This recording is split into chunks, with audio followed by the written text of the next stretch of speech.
dagaalkii Ciraaq iyo Iiraan daawadayaal warbixintan ay u qoray Abwaan Cali Cartan Cabdulle waa qaybta koowaad hadii aad janalka ku cusub tahayna ha iloobin inaad subscribe saarto sanadkii 1979 waxa afgambi hogaanka Iiraan lagaga xayuubiyay boqorkii sunniga ahaa ee wadanka Iiraan xukumayay boqor Shah Mohammed Reza Pahlavi waxaana afgambi hubaysan talada dalka Iiraan kula wareegay hogaamiyihii kacaanka Islaamiga ahaa ee muddada badan dalka Iiraan musaafirisi dibadiisa uga maqnaa waayatullaahi cali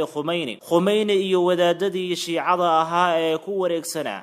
waxay Iiraan ka yagleeleen jamhuuriyad islaami ah taasina waxay warwar ku reebtay dalal badan oo carbeed oo xiriir sokeeye la lahaan jiray dalka Iiraan oo shiica badan ku leh dhulkooga sida wadanka Ciraaq oo Saddam Hussein uu taxadar weyn ka muujin jiray inuu ka tirtiro ama aan Ciraaq gudaheeda aanan ku baahin nidaamka islaamnimada ama diinta ku xidhani maadaama dadka Ciraaq ay yihiin boqolkiiba 60 ama badankooduba ay yihiin dad shiica ah oo ku hoos noolaa dawladda xukunkeeda sare tahay sunni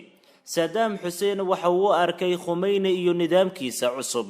ee uu ka yagleelay Tehran inay khatar gelin karto xukunkiisa iyo waliba awoodiisa uu ku lahaa mandaqada sidoo kalena intii uu Khumeyni musaafirisa kaga maqnaa Iiraan gudaheeda wuxuu tarxiil ku joogi jiray wadanka Ciraaq gudihiisa halkaasi oo intii uu joogay waa sanadihii u dhaxaysay 1964 ilaa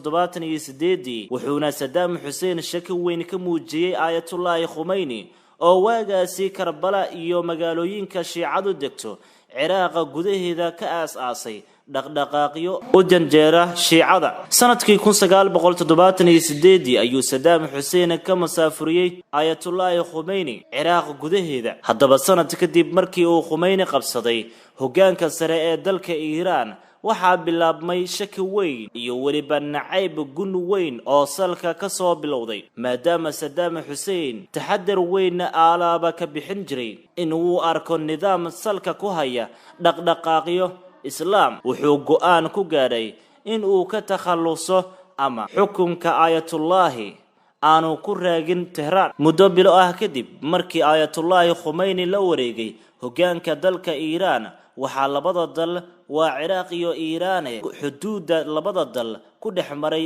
dagaalo yaryar oo goosgoos ahaa oo labada ciidan ay isaga hor yimaadeen kuwaas oo hadafkoodu ahaa muran dhuleed oo xuduudda labada dhinac ku dheerarsana oo ahaa biyo mareenka Shaadul Arab oo labada dalba sheegan jireen